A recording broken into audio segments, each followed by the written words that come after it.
Salve galera, boa noite, canal Neto Ribas aqui com vocês mais uma segunda-feira juntos para a gente dar sequência à nossa análise dos enredos, né? Essa série de análise dos enredos do grupo especial do Carnaval 2020 do Rio de Janeiro. Hoje a gente inicia a segunda-feira, né? Segunda-feira de Carnaval, que vão ter 6 escolas diferentes do domingo, que vão ter 7, né? A segunda vai ter apenas 6. E a tendência é que no ano que vem, em 2021, nós tenhamos 6 em cada dia. Uma bafafá aí de tempo, reduz carro, reduz desfile, né? Aliás, tem muita coisa acontecendo. A gente vai, em breve, se encontrar numa live para fazer o debate de tudo isso. Estou anotando tudo aqui. Tem presidente que dá chilique porque o samba dela não ganhou. Tem samba campeão muito bom. Tem esses problemas todos aí de tempo, de desfile vai aumentar, vai diminuir, tem muita coisa. Mas depois que terminarmos a série de enredos, está tudo anotado, a gente vai falar tintim por tintim. Vai ser uma noite bem bacana, aguardem, né? Mas se você não é inscrito no canal, não vai conseguir acompanhar. Então se inscreve no canal, aqui embaixo, ó, canal Neto Ribas, MDS Mundo do Samba, e já vai deixando aquele aí pra gente, né? Hoje, 3 escolas, São Clemente, Vila Isabel e Salgueiro. Esse início quase que igual ao início de 2020, né? Perdão, de 2019.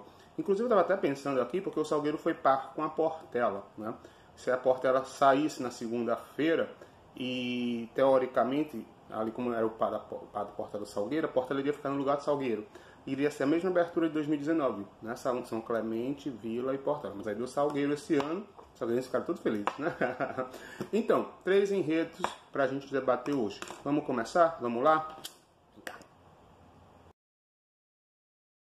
Bem, vamos começar, né? São Clemente vem falar do Conto do Vigário, o enredo de 2020 da escola. Para mim, um enredo muito bom, pertinente, crítico, galhofado, uma sinopse muito interessante, onde ele tá todo certinho dentro da sinopse. A sinopse não deixa nada a desejar, é curta. Gosto da sinopse porque ela não enche o saco, ela não é aquela sinopse que você tem que passar 15 dias lendo, né? É curta e ela é eficiente na sua informação, tá bofo. Conta a história, a lenda do Conto do Vigário, do padre que cedeu o seu burrico para uma disputa, para se decidir aonde a imagem de Nossa Senhora iria ficar em qual das 2 paróquias, e aí o padre dá a ideia do burrico lá, né? O burrico, onde o burro for com a imagem amarrada, ela vai ficar. Só que aí o burro era do padre, né? Claro que o burro ia seguir o caminho de casa. E aí começa a história dos contos dos vigários, né? Dos malandros. Na verdade, vai ser uma grande homenagem à malandragem, mas não ao malandro do samba, mas aquele malandro que toma vantagem em tudo, na política, no dia a dia, nos golpes, né? nos pequenos trambiques, cambalachos. Tudo isso inserido dentro do desfile da São Clemente, que eu acredito que possa gerar aí uma plástica bem interessante, um começo bem barroquinho, e a gente pode terminar com carros bem atuais, né? Tô curioso para ver como é que vai ser essa transição no próprio desfile de estilos, né? Que acho que vai acontecer aí. Mais uma vez, um trabalho muito pertinente, muito interessante em termos de texto. Agora tem uma coisa, né? Tem uma coisa séria aí. Eu não consigo, não é o enredo, não é o trabalho do carnavalesco, não é isso. É a proposta da escola. A proposta da escola não condiz com o comportamento dela, né? E realmente fica muito difícil você querer entender uma escola que por 2 anos já consecutivos faz uma crítica social ao mundo do carnaval, agora o mundo da malandragem, e ela o tempo todo está vivendo na malandragem, dentro da sua conotação política, né? Dentro dos cambalachos, dentro das armações. De que adiantou todo aquele auê da São Clemente em reeditar 1990 e querer fazer uma crítica ao carnaval, se 2 meses depois ela estava lá voltando para a Imperatriz ficar? De que adianta ela vir aqui e trazer uma crítica como essa a respeito da malandragem no Brasil, do jeitinho, da forma como você ludibria as pessoas, de tirar vantagem em tudo? De que adianta ela vir falar isso se, ao mesmo tempo, ela faz todos esses processos que o próprio enredo traz de erros, para tirar vantagem em tudo dentro da parte política do carnaval. Né? Aí você pode até me dizer assim, mas Neto, mas você não está julgando aqui o comportamento político da escola, e sim o enredo. Sim, eu sei, mas eu acho que a identidade de carnaval, a identidade que a escola constrói, vai além da pista, vai além da Sapucaí. A escola ela existe o ano todo. A escola está ali no carnaval fazendo a culminância do seu projeto, vamos dizer assim. Mas toda a construção dela passa pelo dia a dia e pelas coisas que a gente vê. Além disso, eu me lembro perfeitamente que ano passado, na verdade o carnaval deste ano, nós fomos muito severos e precisávamos ser mesmos com o enredo da Grande Rio, que parecia um grande deboche com a cara da gente pela virada de mesa. E todo mundo pegou muito pesado e tinha que pegar mesmo, e a escola talvez tenha tomado um pouco de senso, de tino, e está criando uma proposta de trabalho melhor. Aí vem a São Clemente, depois de tudo que ela fez esse ano, e ano passado, e outros anos também, né? Nós não podemos esquecer, a São Clemente já trocou ótimas posições de desfile, né? Ou alguém vai me dizer aqui, vai querer me convencer aqui que desfilar sendo a última escola da noite ou a terceira de domingo é melhor ser a terceira. Vocês lembram que a São Clemente trocou com a Beija-Flor no ano do Boni, né? Que ela fez favela, né? A São Clemente o tempo todo ali chacunando favores com todo mundo. E vem falar de conto do vigário. E aí tem que ter coerência. Para mim a escola é um ótimo enredo. Mas para mim não tem nada a ver. Eu li algum comentário assim, é a cara da São Clemente. Não é a cara da São Clemente, não. Não é a cara da São Clemente se ela for o próprio vigário de vigarista vem de vigário, né? Porque aí cabe perfeitamente. Porque por tudo que ela vem fazendo e apresentando, meu amigo, esse enredo não casa com a proposta, com a característica, porque a característica da São Clemente, ultimamente, é de se envolver em cambalacho e dizer assim, né? Bater no peito, dizer, não, eu votei para a Imperatriz ficar, não, eu votei para a divisão de título, não, eu votei para que a Tijuca não caísse, não, eu votei para que a Grande Rio não caísse. Pô, tu falou no teu enredo do ano passado, né? A linha do enredo era, não, eu estava na virada de mesa, virei, mas me arrependo. Se arrepende? Então o enredo era todo mentiroso. O enredo era todo mentiroso, porque 2 meses depois que passou o carnaval de 2020, você voltou do mesmo jeito na Imperatriz para ela ficar. Aí vem com o conto do vigário. Realmente, eu preciso dar 2 notas aqui diferentes para o trabalho do Jorge, de pesquisa, de escrita, de acerto na criação da sinopse. É uma coisa muito leve e simples, não tem nada de mirabolante, mas é muito bem feito. Para esse trabalho dele, Jorge Silveira, dentro desse enredo, é 10. Não tem como não ser 10. Mas para esse enredo, dentro da São Clemente, para mim não casa, entendeu? Sei lá, é a Mangueira desfilando de azul e branco e a Portela desfilando de verde e rosa. Não tem cabimento.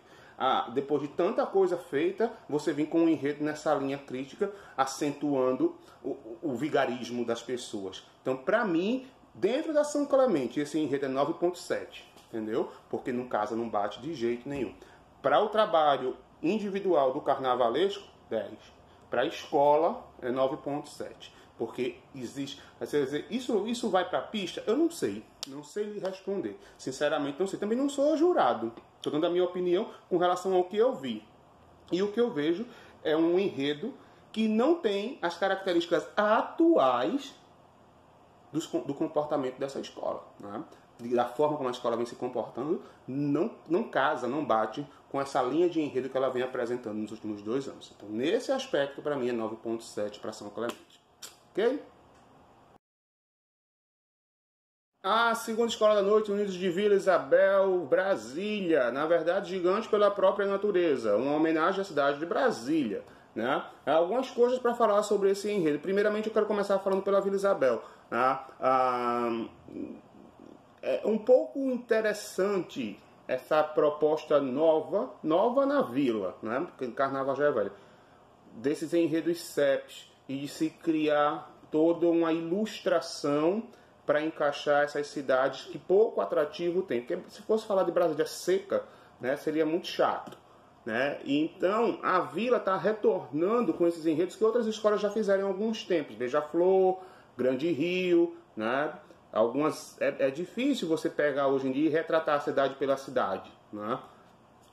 Mas o que é que acontece? Eu fico me perguntando qual é a relevância realmente dessa história quando ela é criada para encobrir a história real, né? Porque a história real não é boa, né?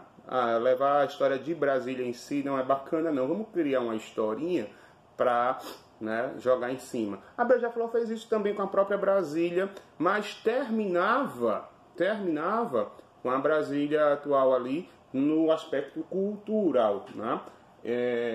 Que eu acho fica pouco, porque nós conhecemos, por ser uma história de uma cidade atual, que nós conhecemos, nossa capital, né? Fica pouco perto da história que realmente existe da escola, da cidade. Então acho que a escola poderia, né, trabalhar um pouco mais. Mas aí vem a questão do patrocínio, né? O patrocínio não vai deixar você chegar e dizer, fala da política, fala que Brasília, por exemplo, é uma ótima terra para dar garagens, bandas de garagens, que muitas surgiram lá, né? Fala da cultura, fala dos shoppings que são bacanas. Só que isso não é atrativo ao carnaval. Você vai entrar com um carro de shopping, não é verdade? Aí você diz, Neto, então como não é atrativo, a escola tem que criar. Eu acho de outra forma. Eu acho que a escola deveria procurar um enredo bom, entendeu? E não ficar criando história para jogar dentro da história do enredo, que não é legal. E o que me preocupa é que mesmo Beija-Flor, mesmo a Grande Rio, a própria Vila, esse estilo de enredo, esse estilo de fazer carnaval, ele sacrifica demais, primeiro, a relevância cultural, né? Não tem nada de interessante, e, principalmente, o trabalho de criação do samba, né? Que para mim é o ponto importante de carnaval, é o samba. E aí, ele é muito sacrificado. Nós já tivemos essa ideia neste ano com Petrópolis. Brasília, para mim, ainda é pior do que a história de Petrópolis, que é seca. Mas aí a gente vai entrar agora onde a Vila Isabel entrou, né? E quase ganhou. Tem vários aspectos que a gente já conversou sobre isso, não vamos conversar aqui. Se vale, se não vale, né? A escola está fazendo a sua proposta em busca de dinheiro. Aí a escola entra com o enredo em si. O enredo não é Brasília, Brasília. O enredo é uma lenda indígena, onde Jaçanã, né, vai se encontrar com o menininho Brasil e vai contar a ele que houve uma profecia de Dom Bosco e que um dia ele vai encontrar sua irmã. E Brasil não entende nada e fica devaneando e vai atrás de xamãs, de pajés, e tentar entender, né, e vai vir um monte de lenda de índio de novo, um monte de cocá e um monte de coisa para levar esse Brasil até o dia que ele conhece a sua irmã mais nova, Brasília, que eu nem sabia que Brasil era irmã da Brasília, mas aí, né, agora já estou sabendo, eles eram irmãos. Eu achava que o Brasil era o pai da Brasília, porque é o país e a capital, são irmãos, a Vila são irmãozinhos. Então, eu nem sei se existe essa lenda mesmo, se foi uma criação do próprio Edson. Se for uma criação, porque eu nunca vi essa história do Brasil, seu irmãozinho da Brasília, que a Jaçanã apresentou os dois lá. É quase um caso de família, né? Brasil, menininho, triste, encontra sua irmã anos depois. Mas eu achei muito criativo. Eu achei muito interessante.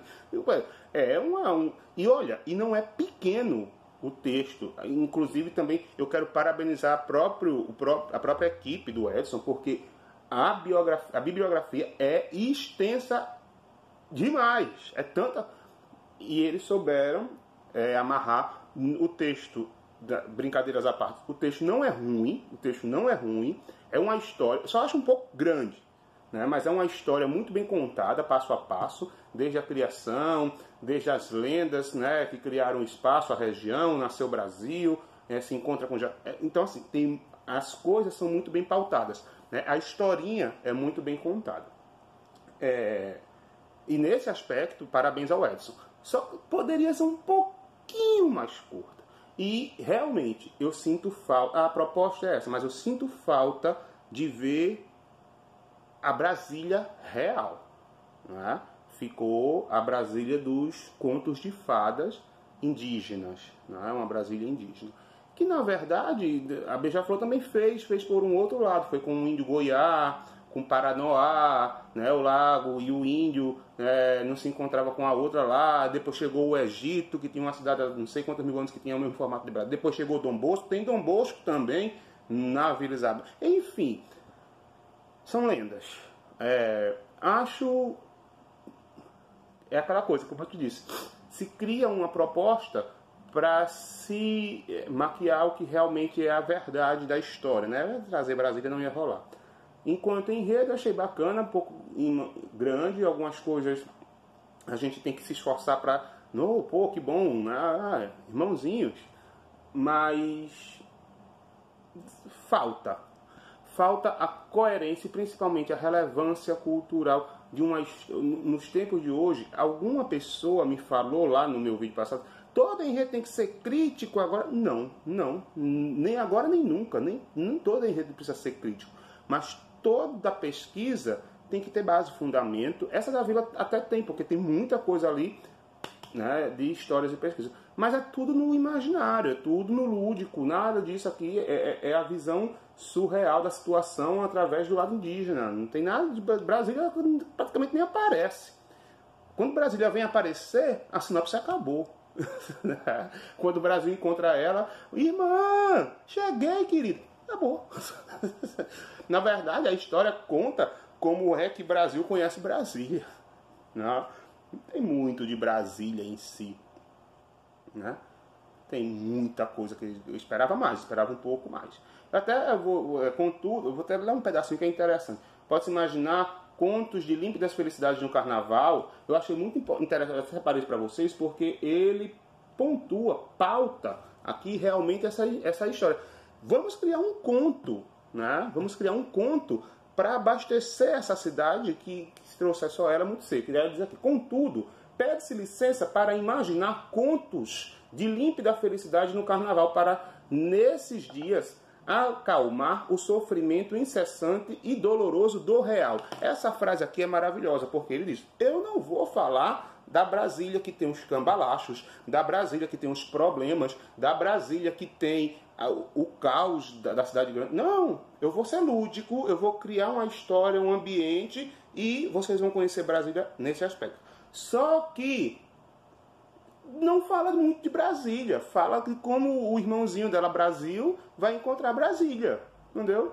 Eu queria ver uma Brasília lúdica mesmo, no lugar do Planalto, tivesse um monte de índio mandando no Brasil, sei lá, viajar para viajar, vamos viajar dentro da cidade. Não trazer essas lendas que a gente já conhece, que é tudo a mesma coisa. A lua chora, o sol se apaixona, nasce não sei quem, aí se afogou, virou uma planta, aí virou essa planta, aí tá, né? Se fosse realmente esse o enredo, se esse fosse o enredo, beleza, era isso.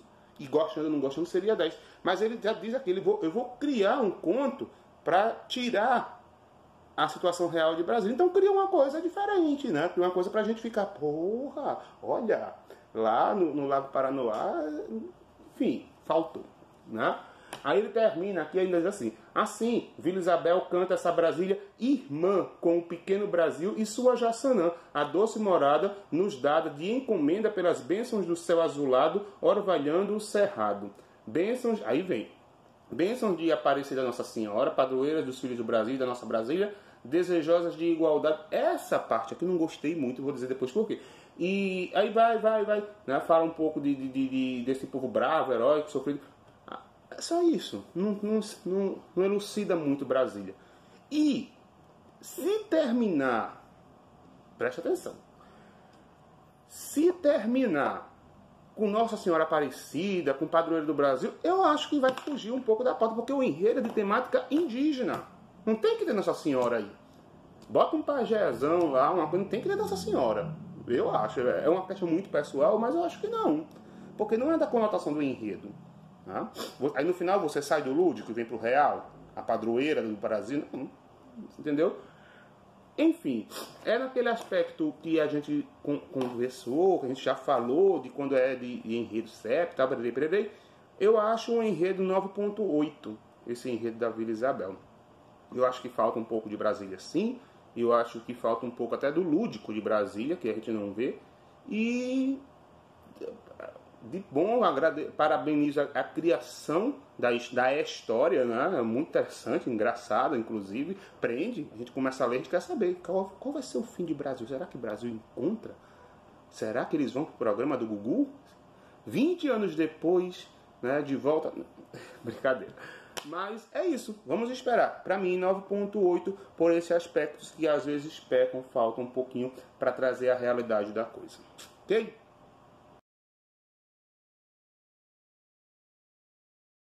Acadêmicos do Salgueiro, terceira escola. É, Salgueiro, tá feliz porque vai desfilar na segunda-feira, né? Salgueirense fica todo doido quando sai na segunda-feira. Nunca vi. Eu acho que a gente já conversou sobre isso, tinha que parar um pouco dessa pressão toda. Mas, né, olha, um belo enredo, falar de Benjamin de Oliveira, a história desse palhaço negro, filho do negro Malaquias, né? Eu acho que o enredo do Salgueiro não tem nada de novo, não tem nada de maravilha da construção, né? Ai, achou, é um achar. Não. Eu acho que o enredo do Salgueiro entra naquela linha do pertinente, do necessário no sentido de tínhamos que conhecer a história desse rapaz, desse homem, né? Dessa personalidade que cria, né, um personagem que nos traz, né, a história, o Salgueiro no caso, nos traz a história de um negro que muito poucas pessoas conheciam, mas que tinha uma influência, inclusive, com personalidades políticas influentes do Brasil, como o próprio presidente na época, Floriano Peixoto. É daqueles... Eu lembro muito, por exemplo, do Dom Obá, lá da Mangueira, né? Do Fatumbi, lá na ilha, né? Da Bidu Saião, lá na Beija-Flor, né? Esse enredo, do Barbosa Lima, na ilha. Esse enredo tem esse aspecto de nos apresentar um... já teve enredo sobre ele, tá, mas não foi no especial. E não é desmerecendo a escola que fez, mas o especial é uma vitrine mundial. E muita gente vai conhecer e é necessário que se conheça sim. Entendeu? E tem espaço no especial para ele.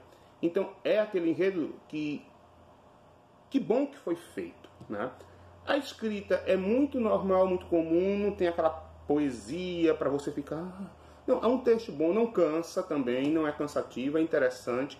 Achei que foram bem pontuados todos os aspectos, desde quando ele começa a entrar no circo, no dia que o palhaço adoeceu, e ele vai lá, rouba a cena, e ele pinta a cara, porque, né, às vezes se envergonhava não, tinha medo de que as pessoas não aceitassem por ser negro, mas ele já nasce livre. Então, assim, tem muita história boa, né? A associação dele a muitas personalidades na época, né? É um enredo rico, um personagem rico de circo, né? E é bom que o Salgueiro tenha trazido, né? Você pode dizer, e aí você vai falar mais o que da construção do enredo? É um enredo que ele é certo, né? Que não dá muito pra gente estar cascaveando, porque é em cima da vida de como o Benjamin viveu, né? Todos os aspectos, trabalho, teatro, Spinelli, enfim, né? O primeiro palhaço negro do Brasil é o que a gente vai ver no Salgueiro. Eu acho muito bom, acho pertinente. É extraordinário? Não. É um texto... Não. Mas é um enredo nota 10. É um enredo nota 10 pela sua perspicácia, pela sua necessidade de ser mostrado e que a gente conheça a história dele. Como esse enredo vai ser transformado, e aí é outra história, a gente espera para ver. Mas enquanto informação, enquanto conhecimento, enquanto pesquisa, nota 10 para o Salgueiro. Ok? E é isso, galera. A gente se despede hoje. Nós já temos aí, vamos dar uma passada rápida. Eu dei 9.8 para Estácio, eu dei 10 para Viradouro, dei 10 para Mangueira, né? Me perguntaram isso, então vamos falar aqui. No segundo dia, eu dei 9.9 para Tuiuti, eu dei 9.7 para Ilha, 10 para Grande Rio, 9.7 para Ilha, 10 para Portela. Hoje, 9.7 para São Clemente, 9.8 para Vila e 10 para o Salgueiro. Ok? Então, uma boa noite, muito obrigado. Na próxima semana a gente encerra os nossos vídeos individuais e aí vai vir o nosso júri também de carnaval do especial. E aí, são mais 3 segundas-feiras, né? Essa de hoje, a próxima fecha a segunda-feira, depois tem a segunda-feira dos jurados, e aí vem a nossa live, que eu sei que vocês estão querendo. Então vai ser lá pro finalzinho de setembro essa live, ok? Ó, um beijo pra vocês, boa noite, boa semana, espero que tenham gostado aí. Tchau!